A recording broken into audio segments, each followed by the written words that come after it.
If you haven't signed in, feel free to sign in. We like to be able to show the city that we were here and that we did the thing when we need to. So we always start our meetings out with Pledge of Allegiance, just like City Council, so we'll stand up to do the Pledge of Allegiance.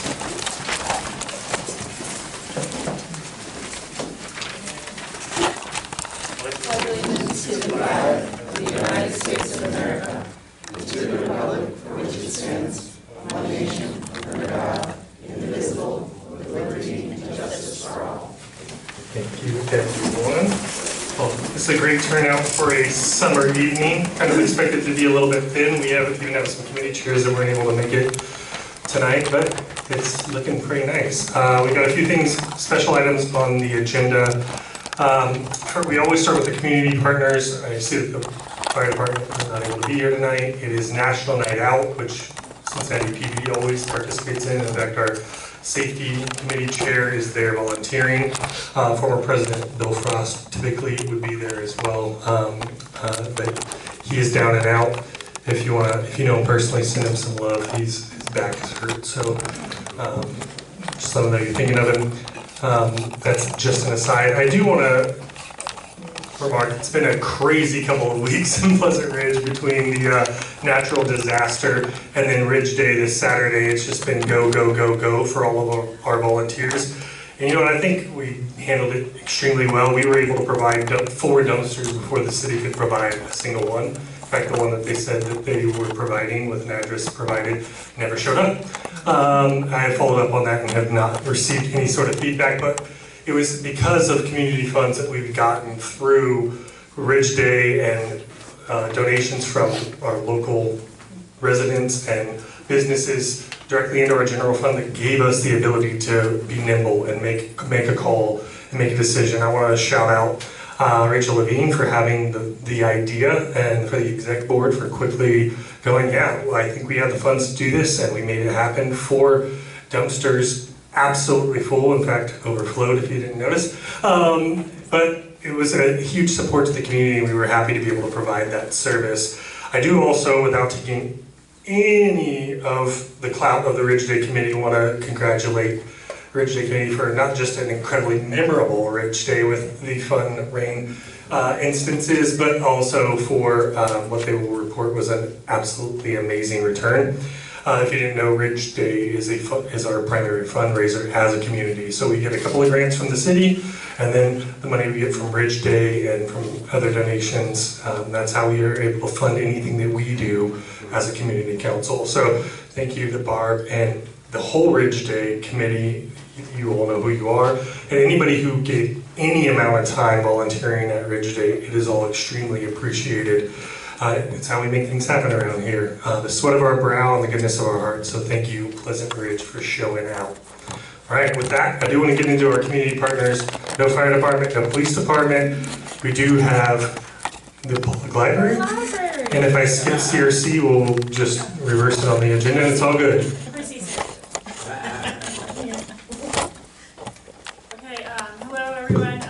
I manage the Pleasant Ridge branch of the library just up the street. So just a couple of quick things. We do have some program calendars in the back, but if you're interested, we have lots of adult education stuff coming up now that summer's winding down, so I encourage you to go to our website and see what that is.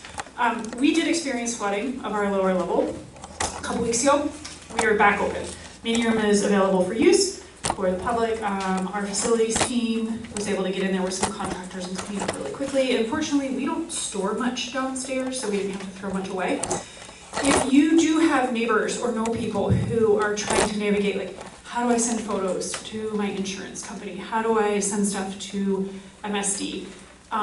They can come in, we can help them navigate that technology. We've been doing that all week, especially for folks who maybe aren't as comfortable navigating technology. Please let them know their public library can help them with that. And then, just to share some good news, we just wrapped up our summer reading program. We're still gathering statistics on that, but we did ask the kids to do some evaluations for us. We have some hanging up, but just some highlights. Summer reading never fails to put a smile on my face. I read so many books, and something I look forward to every week is my library visit. I drew us a little picture. Another young customer said, After I read a lot of the Calvin and Hobbes books, I pretended I was Calvin and my stuffy was Hobbes. And he had adventures. And so just some really cute, like a kid drew the library, so just some really cute things. So I thought it would be nice to share the positive impact that summer reading has for kids all over the city. So, thanks. All right, Jennifer. Thank you, Jennifer. Harvest Christian, CRC. Hey, if you haven't noticed, there are a drove of children here every weekday during the summer. And so for you to have the energy to be here presenting today, we salute you. That energy. So our summer camp, oh, this is a little taller than so. You can just angle it down. There we go. Okay, so our summer day camp is wrapping up. We have a little of this week and then we have next week. Our pool also, let's see, our pool closes on Saturday, August the 15th. It was extended, so only a few pools are open during this time, Monday through Saturday from 12 to 6, so you have a little more time to enjoy it, so get out there and get to that pool, because you got a few more weeks. The spray ground will remain open until Labor Day, so if you have some kiddos that want to go to the spray ground, go ahead. We've had some adults that say they want to go to the spray ground too, so hey, that's whatever you want to do. We have 2 after-school programs. So if you have a kid that needs somewhere to go after school, we have an after-school program at Pleasant Ridge Montessori, and we also have an after-school program here at the center. So we have both of those. Those programs will begin on August 24th. So that's all I have. Anybody have any questions? How do you get the kids from school here? Walk? So we walk. We walk every day, rain, snow, sleets. Yep, it's a fun time. The kids love it though, so. Any more questions? Okay, that's all I have. Thank you, Christian. We are moving right along. Is anybody here with Community Happens here? I don't know if I saw Tyler or Jim. I'm sure. Yes, I get a lot of announcements. They do have their Enchanted Tea Party coming up with collaboration with Imagine Cincinnati. That is Friday, August 7th in the morning. They have like their toddler tea.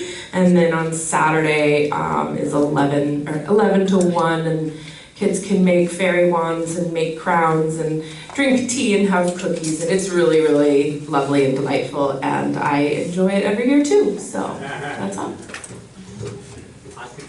Thank you. For Community Happens here?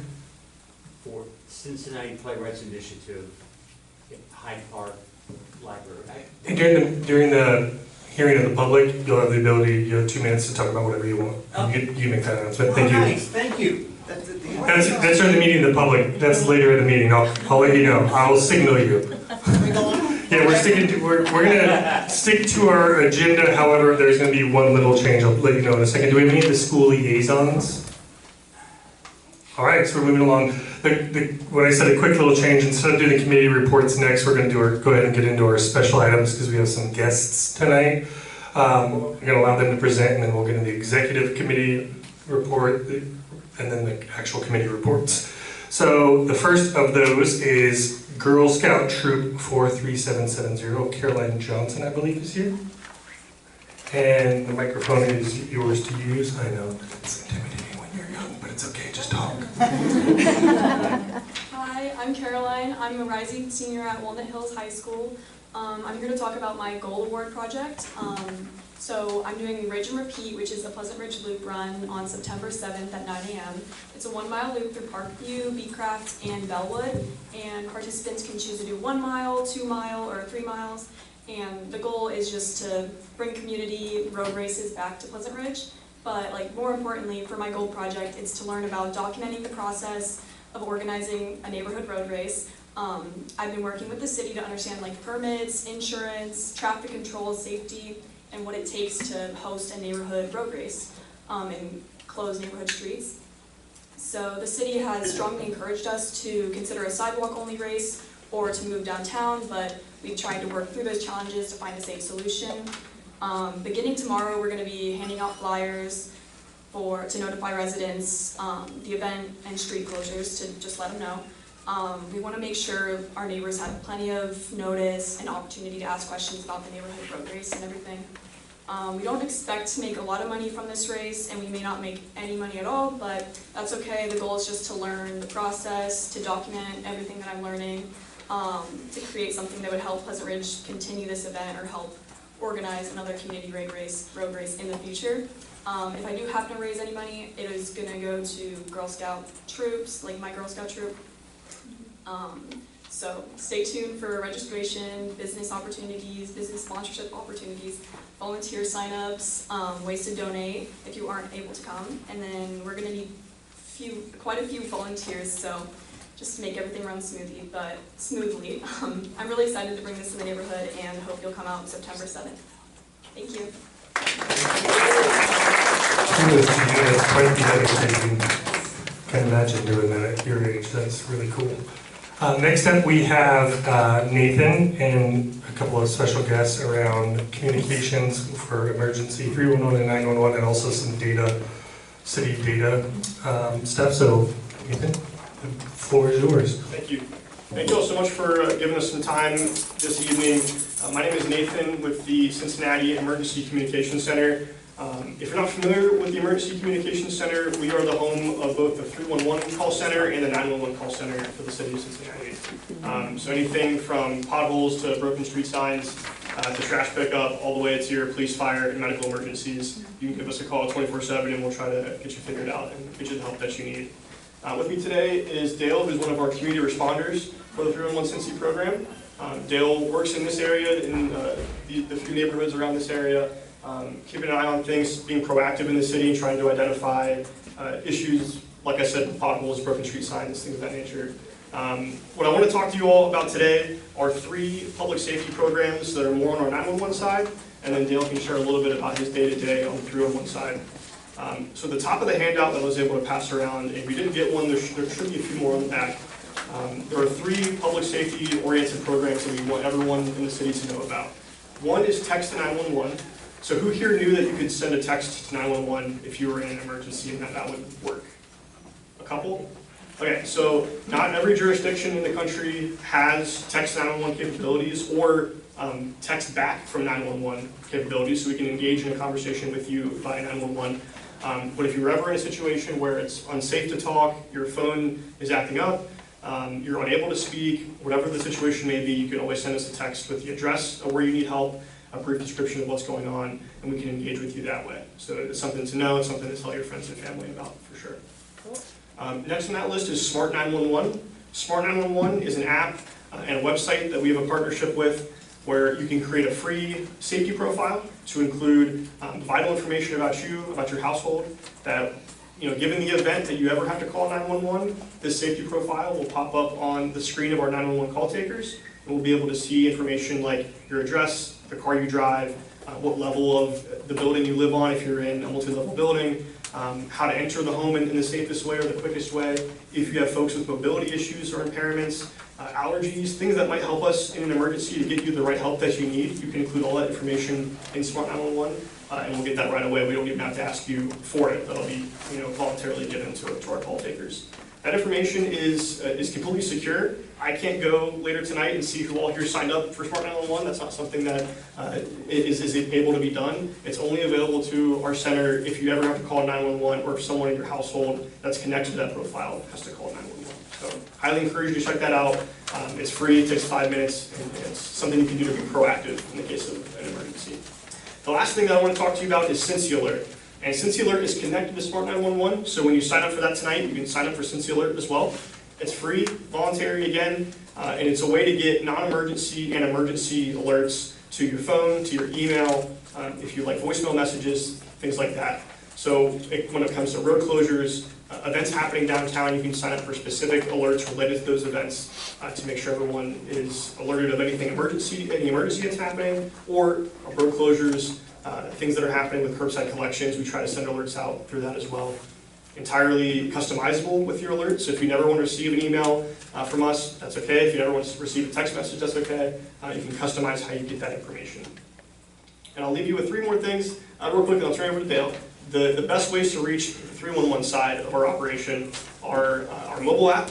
I know there's some instances where that's maybe been confusing to use in the past, or there's been issues with that. If you do have issues with that, you can always call 311 24/7 to get more clarity or to make sure that service request is processed the right way.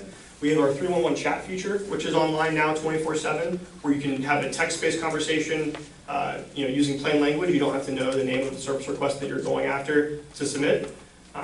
And the 311 website itself has a service request category or catalog where you can scroll through and find the right request that you need. So those are the best ways to reach us. We want to be a resource to you guys, so you have more information. So if there's things that are persistent problems that are coming up, we'd love to talk through them and see how we can help direct those to the right area, right problem areas. But really want to be a resource to help you guys out. So, Dale, if you want to come up and just talk a little bit about what you do, what your role is. If you might have seen his car out front with the 311 logo on it, what your day-to-day is like as a community responder. Yeah. So I'm Dale. I'm a community responder for the city of Cincinnati. So quick show of hands, who has heard about community responders? Okay, that's more than I thought, so that's promising. Who has seen our cars out in District 2? It's really cute. That makes me really happy to see. So I'm a community responder. Basically, to sum it up real easily, I am 311 boots on the ground. I'm the one that's out in the community in the car. I'm driving around on a day-to-day. I'm always putting in service requests that I see, engaging with the community, spreading the word about 311. And then during the school year, half of our day we're at the transit centers, just delegating that, because kids can be a lot. So, so throughout my day, I always encounter different people that have never heard about 311. And I thought it would be a great idea that a community responder can actually come to one of these meetings and then talk to you guys about 311 and everything we do. I've heard, I don't remember what the street is down that way, there's like right there on the corner, I've heard that we're having an issue with how fast it goes from green to red right over there, so we're trying to work on that to get that put in. And then I've also noticed specifically with Pleasant Ridge. Lester and Montgomery. Yeah, that one, we're trying to get that fixed for you guys. And I've also noticed there's a lot of corner cans that are overfilled. Just be aware that I am putting them in religiously, and I am trying to get those cleaned up for you guys too. So that's me. That's kind of the gist of my job. Do a lot more, but that would be a long time that we'd be here. So that's the gist of what I do. If you all see the cars driving around the community, flag them down, try to ask some questions. They love to help and to answer those questions and clear up some of those common points of confusion. We also have folks from the Office of Performance and Data Analytics to talk a little bit about the data behind the service requests and some other pieces of city data that might be helpful for you to look at. So I'll let Eric come in and talk a little bit about that. Thank you very much. So I'm going to ask the same question. Who here is familiar with Cincy Insights? Okay, we have some work to do. So Cincy Insights is nothing more than all the data that we collect, 311, everything that's being entered. We have dashboards that provide all of that information to the public. Intent is for us to be transparent and share that information and also allow you to see how we are performing as a city. So for those that haven't been there, all you need to do is Google Cincy Insights. It has data on everything ranging from public safety to how quickly we're filling potholes. I just checked, we're doing pretty well in Pleasant Ridge. Woo! Got that going for us. Bulk item pickup. So if you have any questions or thoughts and want to get access to that data, please Google Cincy Insights. And if you have any questions, feel free to reach out to us. Thank you. Thank you. I actually learned more about the insights at Invest in Neighborhoods, and some of the graphs that they were able to show and the data was pretty remarkable. You can get with that. We do have a change in special items. The 5500 Glengate Apartments is not here, but we do have Citizen Complaint Authority, neighborhood listening session crew here to talk about what they're doing. So you guys want to go ahead and come up and give a couple minutes about that?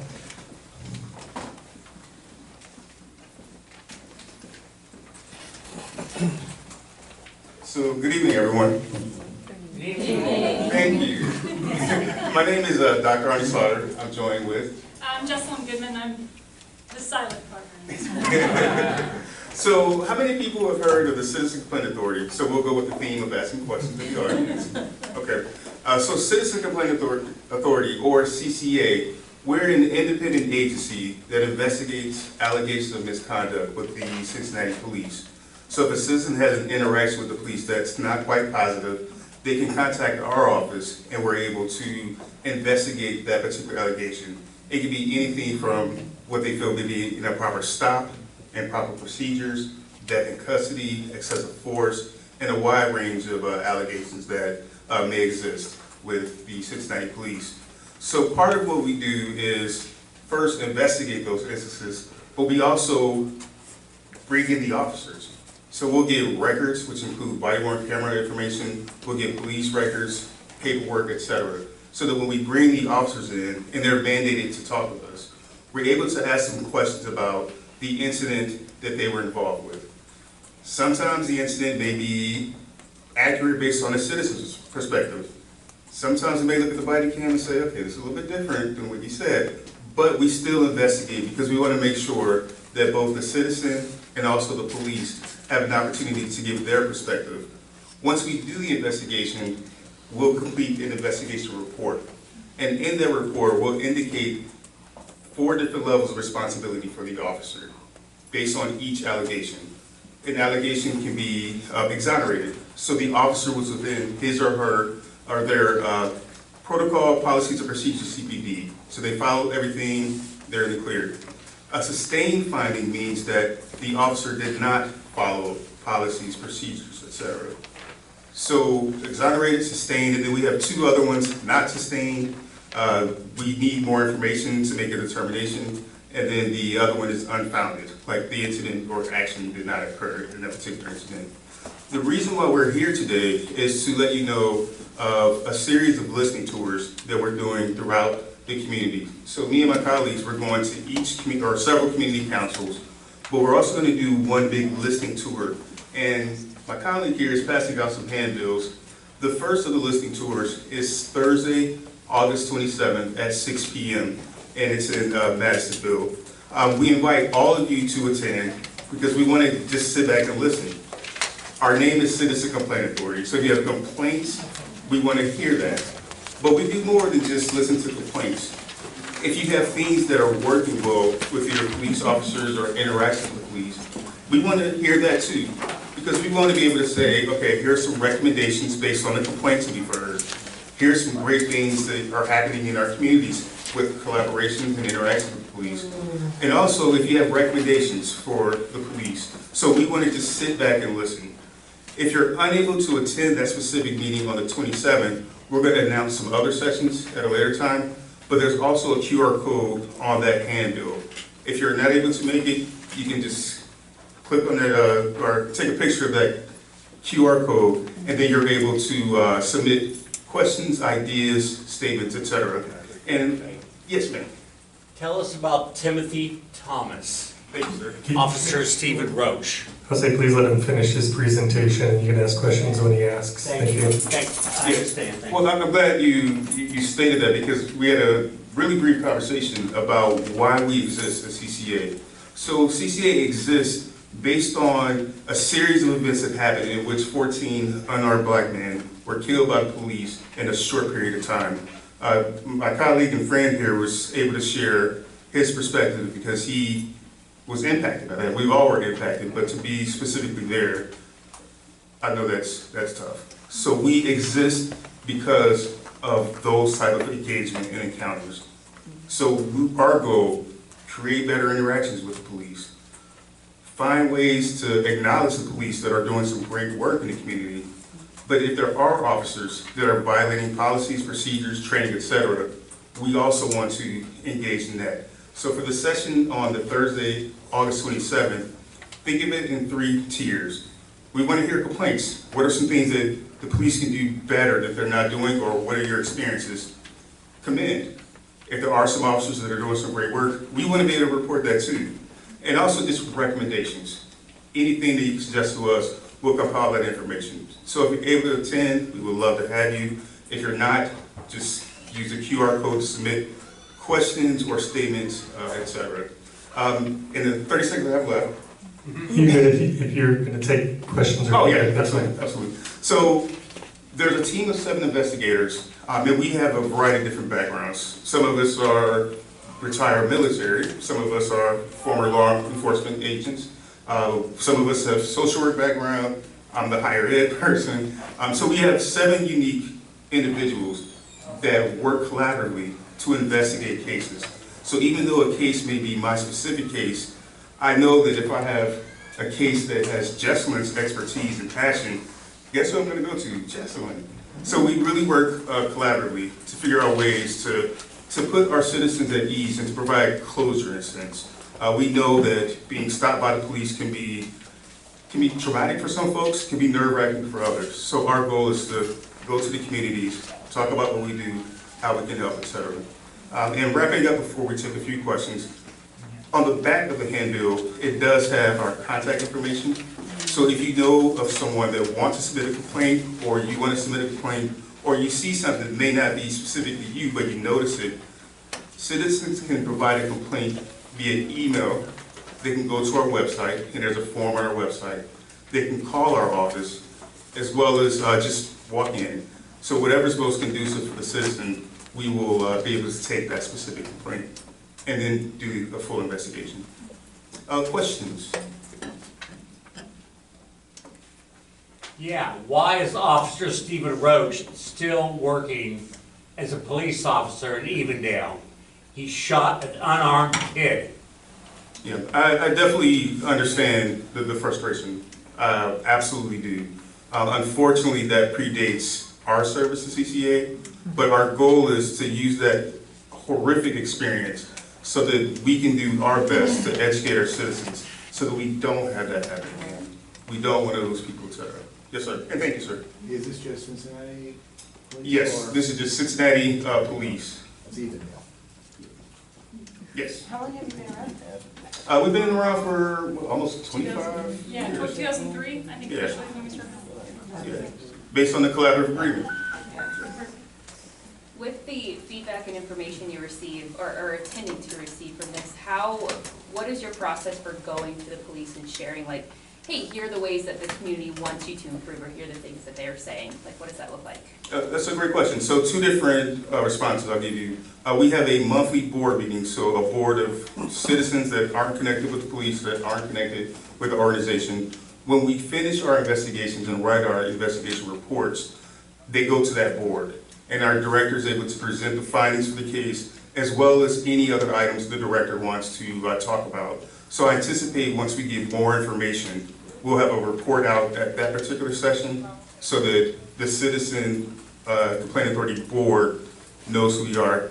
Thankfully, our director has a really great relationship with our chief of police, so they meet consistently and they're able to have those conversations, especially if there's something more immediate that can't wait for Thursday, August 27th. So we'll use that information to help us better inform our practices, but also to let you know that your feedback is helpful. One thing that I just give my personal spiel, I hate taking surveys or going to sessions and I'm like, okay, I'm giving you this information, what are you gonna do with it? I promise you, we're going to do something with this information because we wanna make sure that everyone feels safe. And if there are officers that are doing great, we wanna give them their kudos.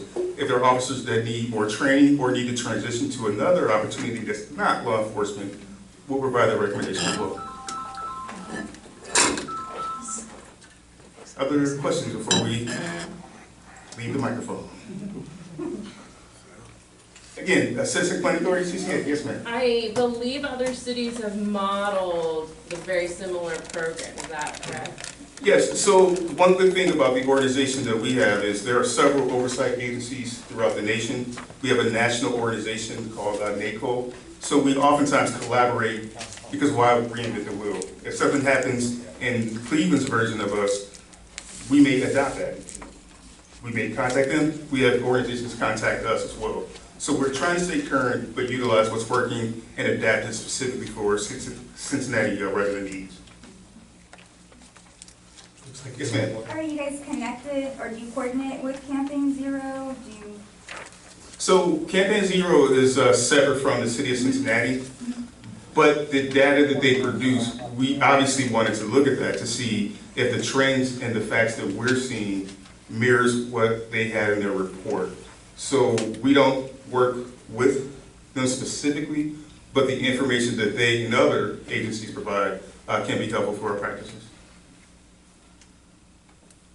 Thank you so much. We do need to move on. That was super helpful. I can tell by a lot of faces that a lot of people knew your organization existed, and so it's awesome for us to know. So, you know, in the agenda, there should be QR codes, so you can get those. There are contact information, emails, there's links to websites with information and everything. So if you want to continue those conversations, please do, and obviously they provided their own as well. Those are going to be on the back table if you didn't already get one. I did see that fire department is here, so we're going to go ahead and jump back to them. So sorry, we actually, You never need to apologize.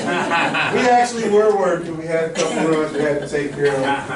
Unexcusably okay. But I just wanted to take the time to make sure we showed up today. Good job with Bridge Day well, Saturday, it was our last day, but that was 3 days ago. Also, a major concern for me, I've been working at Engine 8 since 2001. I left to promote and I came back as a lieutenant now. And in my 26 years of service with the Cincinnati Fire Department, I probably made the most car accidents right in front of our firehouse. And the thing that scares me the most is school is coming back. Our firehouse has been struck by vehicles, and with kids walking to school, I'm scared one day I'm gonna hear that screech, and then it's gonna be somebody's hurt, and it may be a bunch of kids. So I wanted to come to the community council meeting today to ask if there's any way you guys can help with suggesting rumble strips in front of the firehouse, maybe a sign that says slippery when wet, slow down, something. Because again, I've worked all over the city of Cincinnati, and there's no more car accidents than right in front of 5901 Montgomery Road. I would love to. And again, my name is Lieutenant Griffith. It is Unit 2. If anybody, please take notes, whatever. And if any way I can help expedite that situation for the safety of our children walking up and down the street, the school coming back, people that run, and you know, pedestrians and cars alike. I don't really care if they tear up the firehouse too bad. Maybe they'll finally get us a new one. but we can replace lives, okay? So I really just came for that, and we're gonna go back to saying, like, anybody got a question for me right now? Just to mention that on the way here, I had my kids play the splash park. It's not just that intersection. On the way here, a truck nearly took out my son on his bike while I was riding with him. We did everything right. We stopped and waited. My son says we have the white sign, so let's wait anyways. We start going, and the truck took him out, people honking over here. Where were you at? At this corner right here. So Ridge and Woodford? Yep, so it's all over. Yeah. I mean, it really is. And it's tough, but your spot, a lot of spots. Especially when it's wet. As soon as a little bit of water hits 5901, there's 2 accidents waiting to happen. Is this a fire department related question or a separate? If it's about pedestrian safety, we can get there with Pleasant Streets. Okay, thank you. Thank you so much. I'm next anyway, and one of my items, I was going to bring it up, maybe you haven't heard this yet. So we've been reaching out because we've been hearing for years and years and years that that firehouse needs improvements. We heard that for fiscal year 27, there is budget to buy property to build a new Station 8 for Engine 8, which, if you haven't already heard that news, good news for the community, a better firehouse, an improved firehouse, hoping that can come along quickly. I know what I've been told is that they're currently doing the call time data analytics now to figure out what sites could be feasible before they make contacts to property owners to see if they can buy some property for it. But I hope it happens sooner than later for your sake. But we do have a strong Pleasant Streets Committee, and our exec board is fully in support, and we'll do what we can. As a roughneck, I was told I'm not allowed to do these community councils anymore because I told the truth. And the truth is, in 2001, when I first got to Engine 8, the old guys there was like, yeah, they've been promising us a new firehouse for 10 years. And now I'm the old guy at the firehouse, and they're still saying a new firehouse. So hopefully we can at least get these rumble strips in. Let's just start with that part. If we get a new firehouse, thank you all. If we don't, I'll just still see you out there. Thank you so much, Lieutenant. Thank you. Have a good day. I can mark that off on the list. All right. So I don't have a ton of things. It's summertime, and it's not that things have been slow for the community council. It's just that our focus is a bit narrow because there's not as much going on. People are traveling, and there's a lot of things. Once school gets back in, then there's a lot of priorities that seem to like bubble up. And we're in a place where there's not a whole lot of work with the city when it comes to grants and whatnot, except for community budget requests. If you've been paying attention to the emails, the newsletters that is, or any of our community budget request season is officially open as of the end of July. We have to submit by the end of September. And so next month we will be voting on and to approve 3. We get 3. In fact, let me read exactly what the city says a community budget request is. It's a process, is the official opportunity for community councils to submit up to 3 priority projects for funding each biennial budget. That means every other year. So we're talking about FY 2829, fiscal year 2829. Each request is reviewed, vetted, and prioritized by the applicable city department for inclusion in their budget request. Potential funding options for the projects are considered, and recommendations are made to the city council and the city manager to their recommended and then eventually approved budget. These are almost always capital budget requests. Many of them are big ones. I've tried to explain this before. An example would be the park down in Saylorsville that Johnny Hustle grew up playing, Pete Rose playing baseball in, got a complete redo. That was a community budget request that the city got behind and funded. So they're generally bigger items. I would go into what our last 3 were, but I did that in the last meeting, and the video and the notes are available. Our current top 3, and we have a couple of other ones that are also being considered. I'm give you the current top 3 among when I say board, it's the exec team plus the committee chairs. I'll give you the top 3, but there are others in consideration. We're still receiving them. In 2 weeks, so 2 weeks from yesterday, so the 3rd Monday of every month, we have our board meeting, and we'll basically we'll rank them 1, 2, 3, 4, and then we'll bring those to the meeting, and we will approve 3 in September to then be submitted by the end of the month. Does that make sense to everyone?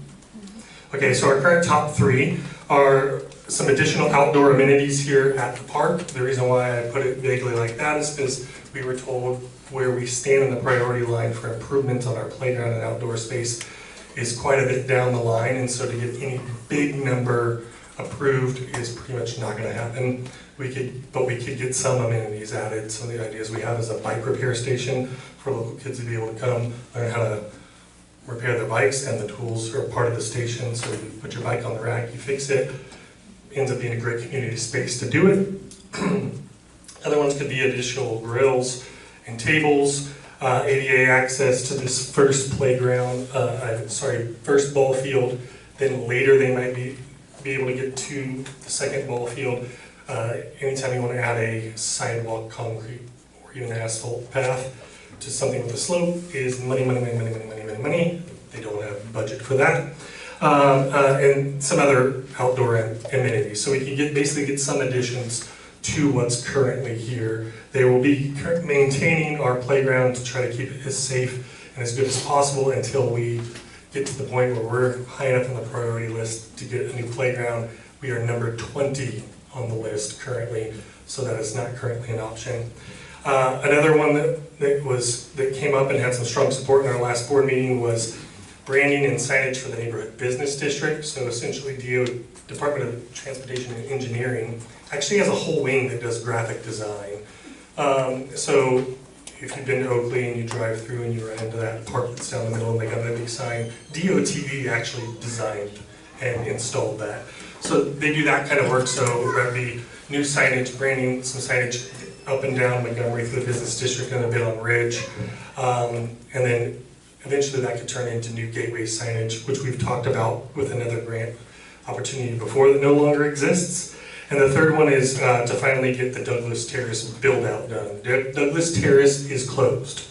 That street is not going to be reopened. I know that there's still some pushback in the community to some people who would like to see it open. It is closed per the city, but it still hasn't been built out. And it's been temporarily looking, even though it's permanently closed, for 7 years or more. And so we've been told that there is a strong likelihood that it could be, the number that was shared to me was 65%, which isn't as strong as I would like, because our community's been waiting so long, but 65% from somebody who works for DOTE feels like it's the right thing to go for. But we're still getting feedback on these things, like I said. Again, we will vote in September for the September 27th deadline. And these each have to have strong support connected to Vision Cincinnati. If you have any questions about any of this, email me directly. I can send you all the links, all the information that I possibly can give, and you can catch up on your own. We could not do that all in one meeting. In fact, I had a whole meeting with city officials about it. It lasted 2 hours, so you don't want to be here that long, I promise. Any questions about any of the topics I've covered so far? Great, we're getting there. So I have 2 more items. Oh no, Station 8 we already did. So the last one I have is that I had a meeting with Nativity's committee on development. So this group, what they were able to do was fundraise and execute on adding air conditioning to Nativity School. If anybody here had kids that go to Nativity, up until last year, the 3rd floor would, in 90-degree days, would just be boiling. Teachers and students while they were trying to learn. And now they have AC, so that group's done some great stuff. But what they brought to me is that Nativity would like to upgrade their current manual matinee, you put the letters in, sign to a new LED sign of basically the same size, in the same exact place. And that would allow them to do more communication, obviously not just one thing at a time, and potential, if we were able to partner as a community, they could help us even advertise things. So that would be a Nativity school and parish sign, not just a school sign, but they're leading that project. And the reason why I wanted to bring that up is because I wanted to come to the community, because in our board meeting there was some hesitation or some ideas that needed to be considered, so I wanted to bring that up today to see if anybody had questions, comments about that, they could be on the record to share. What is the request? Signage, but what do? The current sign is one of those signs where you go out, in fact, I was told that the one nun that works at the school goes and puts that sign up. Change that to an LED sign that could be programmable. So it'd be a lit sign that rotates whatever slides they created. What's the community ask? Just permission? Oh yeah, that's a good question. To be clear, so based on city zoning, no matter what the city will say, it's not zoned for that sign. So as a council, we would have to say, we agree to an exception. So I'm glad you said that. My mind didn't go there. So that would be the nuance there as to why the council would be addressed. Any concerns, questions, comments? Only if you want to. Your voice, your opinion.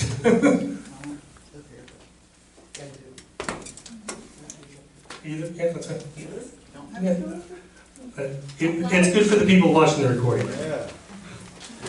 So the concern that crossed my mind was that I don't especially like signs that are changing when I'm driving. I have kind of had to teach myself to just start ignoring all of the billboards that do that, because it really distracts me from driving. So this is already a difficult place for pedestrians and drivers, so it's something I think that should be thought about before we just go, yeah, that's a great idea. Thank you. One other comment that was brought up in our board meeting was brightness, which I think is controllable, but it matters. If you have extremely bright lights, you can be a nuisance to the neighbors or whatnot, so that's valid. I just wondered, what's the issue of getting air conditioning for the 3rd floor of Nativity? They got air conditioning. They were able to fundraise and execute. That's what I was saying about that committee. I just wondered what that has to do with. It was just me introducing who the community people were, what they were able to accomplish. One last thing, do we know a rationale as to why it would be denied? Like when we're co-signing with it, what's the exception? that So- we're kind of co-signing that we would want to waive. Yeah, the question about the rationale as to why we would need to co-sign it is the city zoning, and somebody who lives in New York City but grew up here, she actually teaches architecture and historical restoration, is in town visiting my neighbor, her mom, had to tell me that the zoning in Cincinnati is crazy, as it is in a lot of places. We in Pleasant Ridge have like 3 different types of zoning all stacked on each other in our business district, which includes nativity and it basically goes from PRM and the Presbyterian Church all the way to the library, and then it goes from basically here a block past Montgomery going north. And with that, it has an urban design overlay, so there's a lot of restrictions about what type of signage can be there. You'll notice that a lot of our businesses don't have outward hanging signs at all because of that zoning. It requires exceptions and a lot of money. So essentially, the city's going to say, hey, it's not within the zoning for your location, and they can ask for an exception, and we can say, yeah, we support the exception. That's what we're talking about. Can I address any of these concerns? Yeah, I would be happy to. Yeah. So, Art and I were considering on the development committee. Yes, we're looking to doing all this. So I do have answers to some of these. So one, that area is actually zoned multifamily. That's why we can't use this type of signage in that area. Where if you go down the street to where Donovan's is, that's zoned commercial. That's why they can have that sign. So it's all about the zoning of the area. I'm a former architect. I'm a construction consultant now, so I know a little bit about it.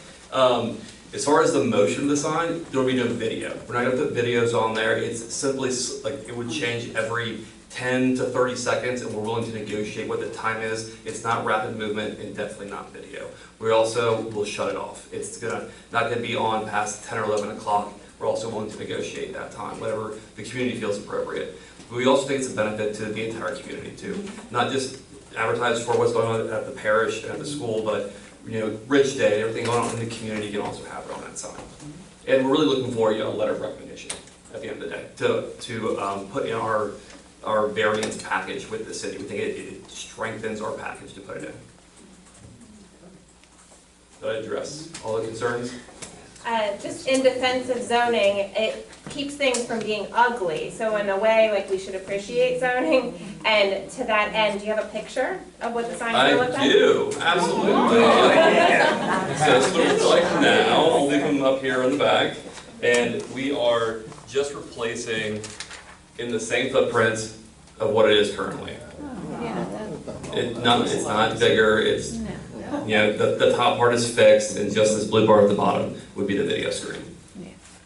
So very similar, just it's easier on the parish and the school to not have Sister Janet go out there and change letters when mass time changes.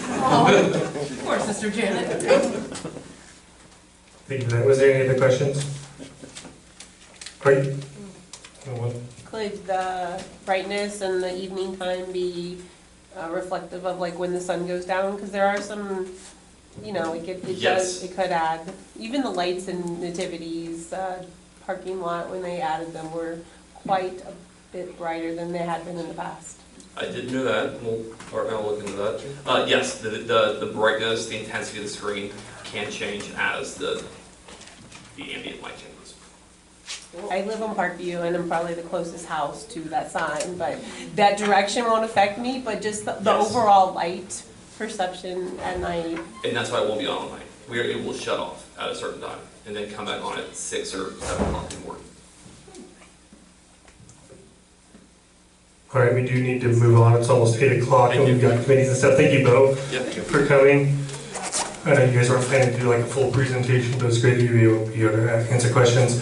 Are you guys able to hang out in case people have questions afterwards? Okay, thank you. All right, so moving along. Next up we have Ms. Carroll. Hi there. Not much for me other than piggybacking off of what Jeff said about the CDR request. If you engage with me, or if you're a business who engaged with me, thank you for that. I even had some of our residents on Orion do their own meeting about CDR, so that was really cool.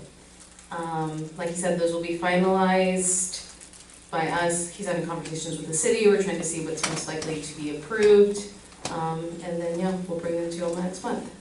In regards to Ridge Day, I don't think everyone knows how much work that was, and it was really cool to be on this end and see how much everyone's doing for it. So there's also people in this room who signed up for the newsletter and are here now and hadn't been to a meeting and hadn't been on the list, so that's really cool as well.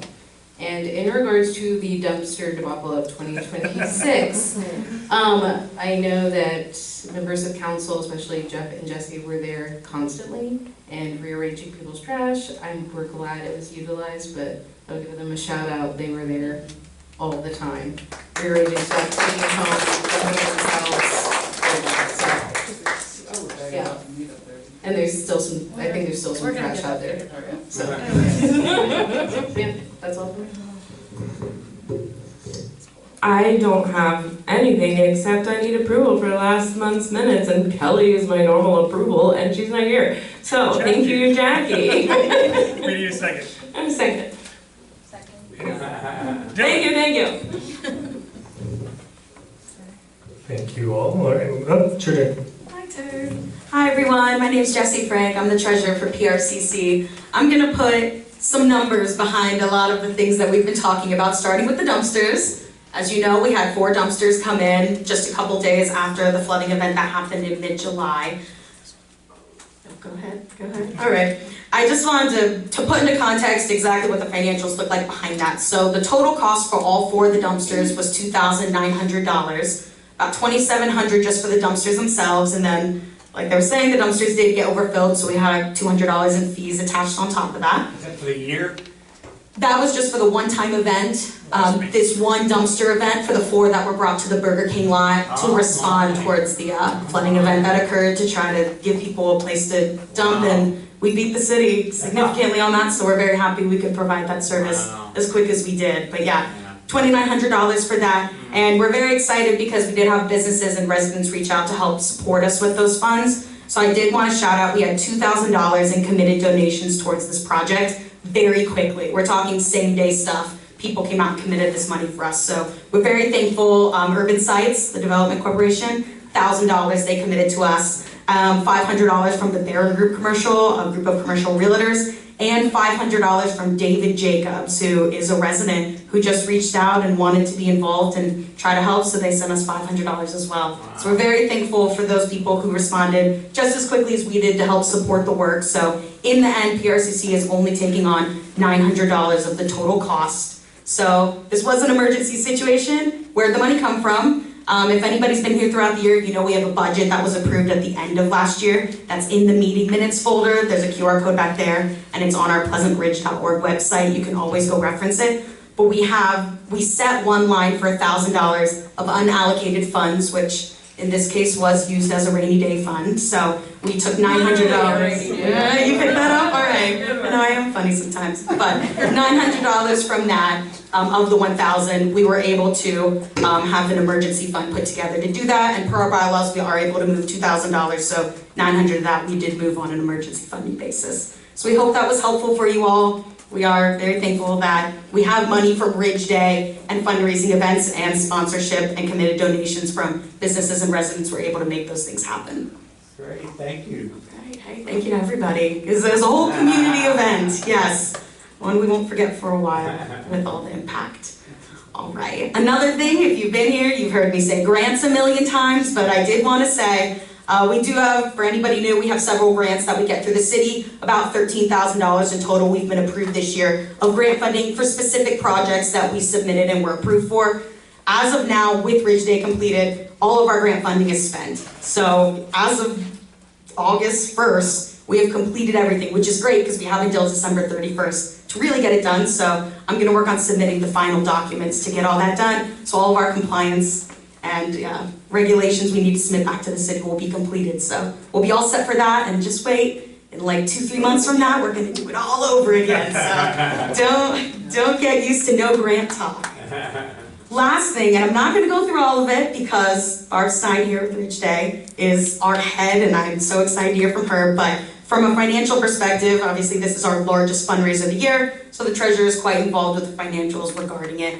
We are about 95% done on financial reporting, but we have our estimates in, and Barb can share more of the specific numbers there. But I just want to say I'm so thankful for all the volunteers. We had more volunteers than ever, it seemed like, who came together on a day where as of 10 a.m. that morning, we weren't really sure if it was going to happen with all the rain. So thank you for everybody who was involved. It was a very successful day, and I'll add more color once Barb comes up, but just thank you, thank you, thank you. It's the best day of the year. I hope you all were able to attend. All right.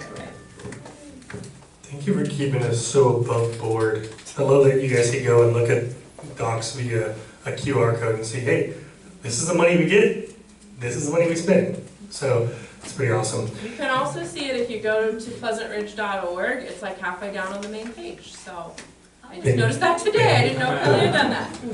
Awesome. So we're gonna be jumping into our committees. I'm dependent on her. For some reason, my computer, the CRC, would not let me connect to the internet, so I'm dependent upon Jesse's computer. So we're gonna be jumping into our committees. The first would be communications. Communications Chair Kelly Jones is not here tonight. She's visiting family. Wish her well. I do want to give her a massive shout out. If you haven't noticed, between our newsletters and our social media and everything, it's all gotten better and better and better. It's all been on the back of one person. So I do want to shout out, if you like doing social media stuff, let us know. We could use some help. If you think newsletters are cool or doing little write-ups are cool, that could be another huge help. We would like to spread the load on that. It would make it just better for everyone, and I know that Kelly could really use that support. Next up would be events committee with Miss Jackie Martin, who is making her way up front. Hi, Jackie Martin here. Just want to encourage you to join our committee. We have a lot of fun. Our next meeting is Thursday, August 20th, 6:30 at 9 Giant. And so I'm just going to repeat that. Thursday, August 20th, 6:30, 9 Giant. Our next event is Art on Arrow, which we started last year. We turn Arrow Avenue into an outdoor art gallery with artists stationed on porches, and just enjoy walking around and meeting your neighbors and artists and buying art. So that's it for me. When is that? Oh, sorry, September 27th. It's Sunday, September 27th, 3 to 6. Thank you. We'll make sure all that information is on the website, community calendar, and newsletters and notes and all that. So in case you think you have to remember everything on your own, you don't. Thank you, Jackie. Art on Arrow was a ton of fun last year. Next up is Ridge Day. I want to start by thanking everybody that had anything to do, that touched Ridge Day in any way, shape, or form. We have a committee. Jessie is not just our treasurer. She's on the committee. She's at every meeting. She is up at the parking lot all day long, just like the rest of the committee. So it's a lot more than her just sitting there being treasurer and taking the checks I bring her. We did have more volunteers than we've ever had before. We realized we needed more volunteers sort of as we moved through some things, and every year we kind of learn at least one more thing and do a little better with it, and this year was some of the volunteer spots that we needed some extra help on. Our sponsors, oh my goodness. Our sponsors gave us 50% more money than last year. It was unbelievable. The truth of the matter is that if we had been rained out, and if we had not made one penny on Saturday, we would have had over $6,000 profit. Now, I've worked this event for 22 years, and I've worked this event when we made $500, and I've worked this event when last year we had a record year of $12,000, over $12,000 in profit. So it's gone all kind of different ways, but we all felt really good knowing that. And then going into the day, I'm talking more than I ever do because there's just so much about this day. One reason I have done it for 22 years. I've told them, you guys are going to have to kick me out, or I'm not leaving until I'm dead, because it is so much fun. We're really nimble and really flexible. As Jessie said, we're up there 10 o'clock in the morning, and it's like, I don't remember when we had our first rain and when it stopped raining, but we realized at some point before noon that we had a window. It was not going to rain until like 7 o'clock probably. So we kind of got a couple of us together and we agreed, we're going to start this thing at 2. We got the beer trucks up there. We got the food vendors up there. We let our vendors know because their setup time was 1:30 to 3:30. If you want to come early, we are starting, but we will also continue to help you get set up if you can't get there, like the library who couldn't get there till 4. Understandable. But we did all that. We did have almost 50 vendors signed up this year. And what was the number last year? 20 something? 30. We had like 30 vendors last year. Again, we've continued to figure out how to interest the vendors. We had almost 50 this year signed up. We didn't have 50 there. If you were there, you probably saw some empty spaces that maybe had a little number drawn on them. Some people had to back out because of the weather for various reasons for themselves. But we also started to close down at about 8:30, 8:45. The band needed to stop. The water, although they had a covered stage, it was still affecting some of their equipment. So they had to stop playing, and so that kind of emptied out the rest of the crowd. But even with that, we, as I said, last year we set a record of 12,000. This year we made $13,000.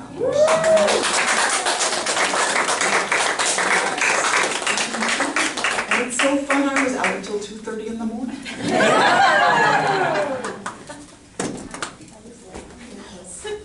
Put Ridge Day on your calendar for next year. First Saturday of every August. It's awesome. If you can avoid traveling that weekend, I definitely recommend it. It's absolutely awesome. Thank you guys again. I don't believe the youth committee is here. They did show up at their dunk tank. I thought a dunk tank at Ridge Day was a great addition. Yes. I was very happy to not have to get dunked and change clothes and deal with those circumstances. Yeah, it could have been great, but I got out of it somehow. I had other things to do, like move tents for people. But yes, but shout out to the youth committee. Can't wait to hear their report on what they were able to bring in, because it was a fundraiser for the youth committee. And so from there we move into our safety and transportation pillar. Safety committee lead, like I said, is not here because he's at National Night Out serving. Pretty sure he's standing in front of a hot grill cooking dogs and burgers for folks. We will have the crime statistics report connected to the meeting notes. The only things that were on it were 3 aggravated assaults. We do not yet have any information from Officer Martin on that. Anybody is free to reach out to Officer Martin. She is our neighborhood liaison. At any point, questions about anything you see on that report. But if you feel more comfortable reaching out to us, please do that. From there, we have Pleasant Streets. Try to be quick because we're past 8. 2 things. First thing is Bike Bus is back this school year, Friday mornings. I've got maps and flyers if you need one. QR code to register. I want to give a shout out to Imagine Cincinnati and Queen City Bike, both nonprofits that are supporting the Bike Bus. Queen City Bike is providing our registration platform and insurance and fully supporting this Bike Bus. We also have a Bike Bus Summit at the end of the month that a few of our committee members will be at to talk about how more communities can do Bike Bus.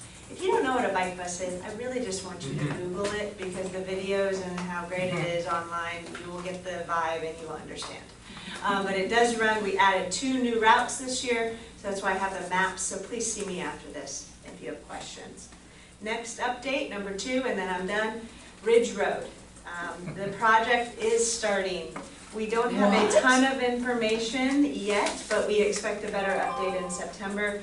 The project is going to take about 18 months, we're told, and it will begin around the same time that school starts back, around August 19th. That week is the estimated start date. It will start, though, up in Oakley. So Ridge Road, as you know, goes all the way up to where I think Planet Fitness is, and they're going to start repaving up there. Yeah, Madison. And they're going to come to Pleasant Ridge. So not likely to see it in Pleasant Ridge in August, but know that that is the path it's going to take, and it's an 18-month project. More to come next month. Thank you. Thank you. Tiny little bit of nuance of that. They're starting with the water main replacement. That's true. in Oakley, I think it's Brotherton is where it starts, so in Oakley and moving north, and then they'll start all the way back there. They're not gonna do the thing where they start the water mains and then follow with paving. That would probably be a little too efficient, but also might disturb traffic a little bit. So it's one company gonna do all the water main replacement, and then they're gonna go back and repave all of Ridge Road within the city of Cincinnati. You can literally type Ridge Road repave, and there's a city. Like on the city site, there is something about that project that'll give you a little bit more information if you And need it's it. posted on the Pleasant Streets page on Facebook, as I'll tend to post. Yeah, check Look at the Pleasant project Street page. page. The Pleasant Streets page if you're online and you didn't hear that. Any questions?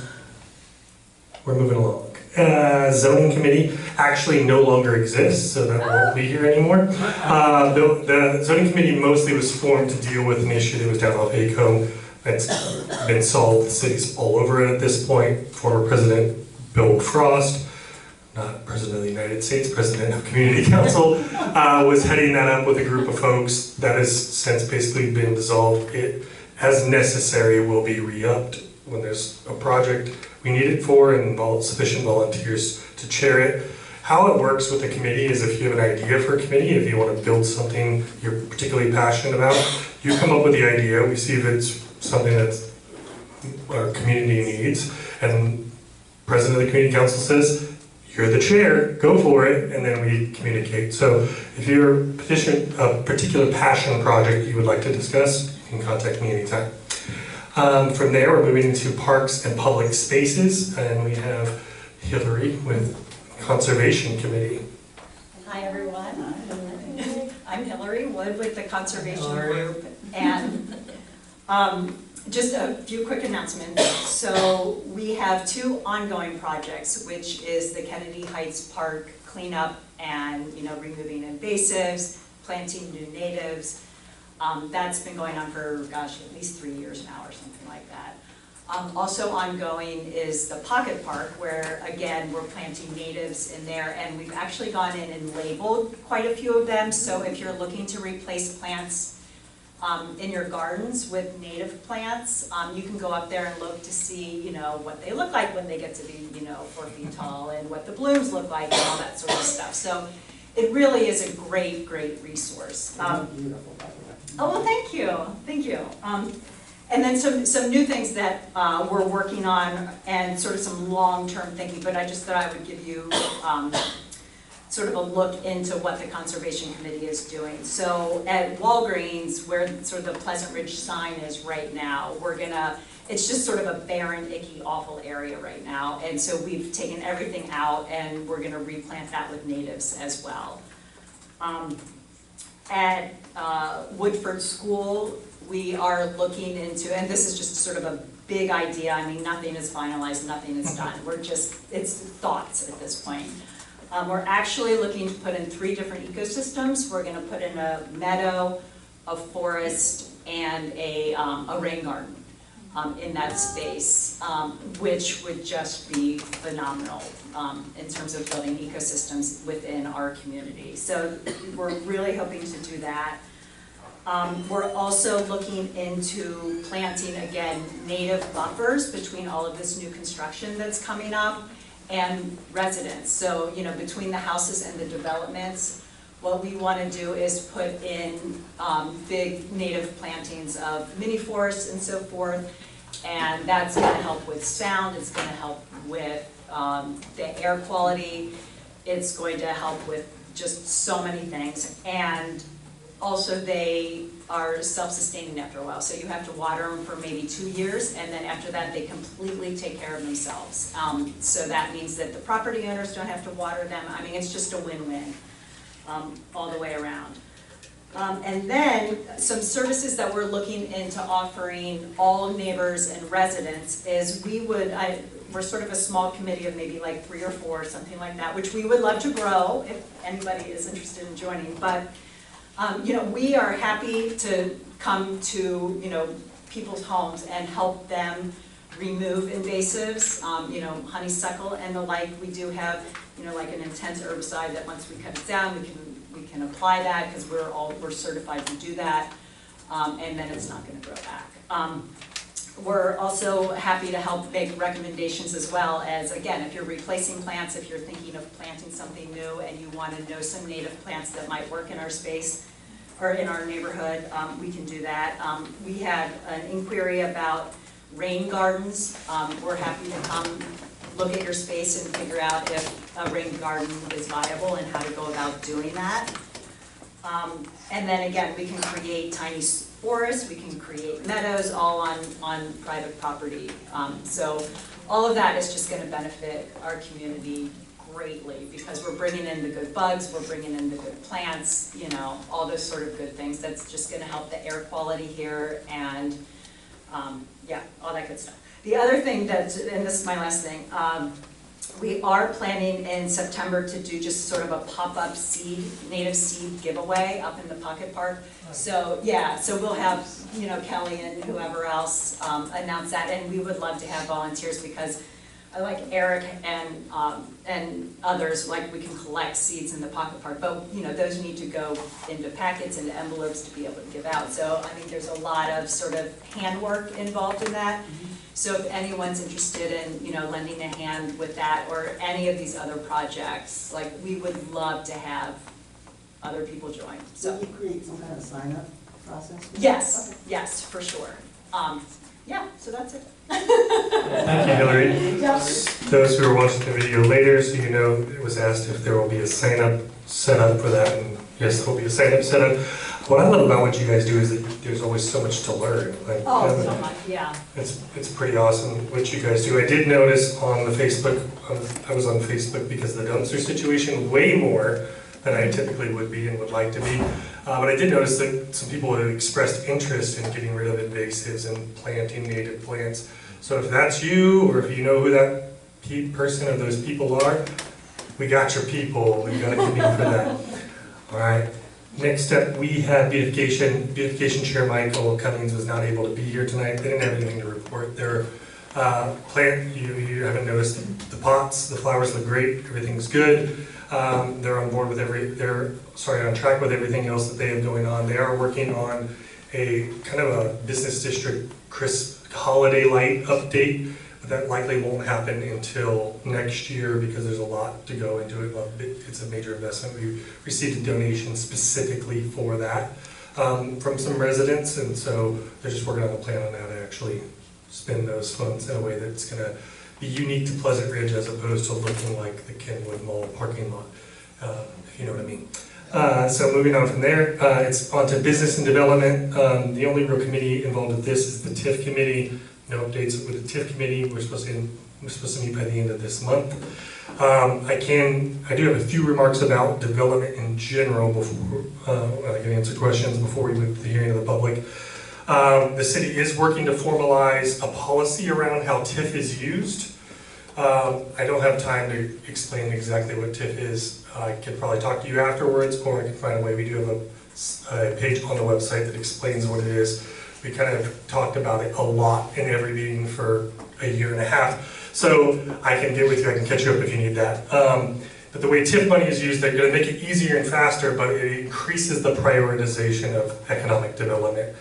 Why this matters to us currently is that we have requested with the city to basically make a fund for us to do infrastructure improvement projects.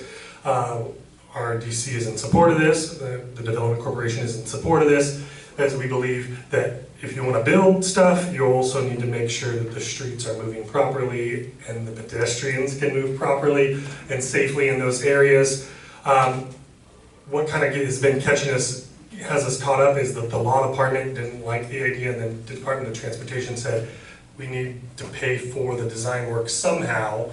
The law department approved for DOTE to be paid for their design work, and now we're waiting for their design work to go through so they can go back to the law department for them to say, hey, this is good to send to city council, and then city council can vote and say yes or no on that. It's very convoluted, if you haven't noticed. That's why we were able to provide dumpsters faster than the city was, because we're not dealing with the same bureaucracy, but when it goes to big stuff like this where we depend on the city, we're not the city, we just advocate with the city for the sake of Pleasant Ridge to the best of our ability. It does look like it's moving forward. The Office of Strategic Growth has been working hard to get it through legal and the law department, and they did get it there, at least the first step. So now we're on to the next step, and we'll keep you updated as we go. I will be contacting every person from every office from the city council over the next 10 days to make a strong case about this. We had 8 of the 9 city council members before last election, so it'd be 8 of the current 9 still, because it was one new one and all of the same. Reminding them that, hey, you were all in favor 9 months ago. Can you please make it known that you're in favor still? And we'll go from there. The last thing I have, well, 2 things. One, Agave and Raya is real if you didn't already see the thing. They showed up at Ridge Day. We thought it was the rental equipment, and it was the Agave and Ray furniture. They signed a lease on Thursday and started moving in on Saturday. So it's very real, and they're committed to trying to open by September because they want to activate that patio. Andrew Gomez still owns the building. That's the partner he chose to lease the space to. They have zero debt as a organization, so their likelihood of them being able to show up and stay way better than some of the other options that have been expressed there. So seems like a business positive. You can have your own opinion about the food and the drink and their style and any of that stuff. It's happening. But it's happening. I'm looking forward to a patio to take advantage of in our neighborhood. The last thing is Urban Sites. In our June meeting, which was our last public meeting, Urban Sites was introduced. It had been written to the city manager from PRDC that we would like them to be our development partner on the Muller Hollywood Burger King site. Since then, city manager has approved of them as the development partner. They are going to be holding their first engagement session about that project. Are they confirmed at the library? They're trying to do the library. They might be somewhere else. But I can give you the date and the time currently. Because they haven't communicated with us. Well, then this might be something else. It's going to be here in the rec center. It'll be, I got this at 6 o'clock today, just so you all know. It will be on the 24th at 6 p.m. here of this month. August 24th, 6 p.m. here at the rec center. It'll be an engagement section. It'll probably look like them saying, here's our preliminary design, please give us feedback. They have stated, Urban Sites did at our last meeting, that their goal is to be good listeners and then apply what they're taking and adjust as necessary. Urban Sites doesn't do their own design work, so I'm pretty sure there's going to be an architect or design person presenting with them. But that's an Urban Sites meeting, that is not a community council meeting, just so everyone is clear on that front. Is there any questions on any of those items before we have public comment? That meeting is open to everybody? That is open to every, well, it's technically open to more than just Pleasant Ridge residents, but it's meant for Pleasant Ridge residents and business owners. Okay. Just like our community, you're a voting member of Pleasant Ridge Community Council if you live here, own or rent, if you live here, in a Pleasant Ridge address, and if you own a business here. So you could own a business here and live in Timbuktu, you still get a vote in one of our public meetings. That's how our bylaws are in. Any other questions? Barb was first and then Jackie. Could we possibly ask them to record it so that people who can't be there? I can try this. It's like, I know again, it's their, it's Urban Sites, a private company thing, but we can ask. I have 2 questions. Architectural glass building, do you have an update on that? Don't have any update on that. Last I heard that it seems to be moving forward. I think the issue with that is that there needed to be a bunch of building improvements done, and I think whoever is planning to move in there needs to make sure they have the money for that. And the other question was, it seems like the Douglas Terrace build out would fit TIF requirements, and maybe we should consider spending the money on that and saving our CBRs for the other things we're interested in. That's a good comment. When I talked to OSG at the CBR meeting, they said they're continuing to get pushback specifically about Douglas Terrace on TIF because it's not technically in the business district and it doesn't provide a noticeable amount of economic development opportunity. Word for word, pretty much. She made this face. Yeah. We've gone back and forth on that. Like we keep saying, let's throw everything we can at this thing. Let's get it just get it done, and the city gives us some Maybe we should have ideas. another Ridge Day in the winter. Fund our own frickin' Douglas Terrace. It would take 20 Ridge Days to pay for that, just so you know. Yeah, so was there any other questions about any of that before we go to hearing of the public? All right, so now is the time. I set a 2-minute timer. If anybody would like to share public comment of any sort, they allow, it's their own opinion, not necessarily that of the council, or questions, and we will answer them. If you would like to speak, you can feel free to begin lining up against that wall, and first come, first served to the microphone. Get out of here on time. Any questions about anything else community council related? Otherwise, we were going to be looking for someone to motion to adjourn this meeting. I've got a motion and a second. Well, I guess we're done. See you guys. Thank you for coming out tonight. Thank you. Thank you, everybody.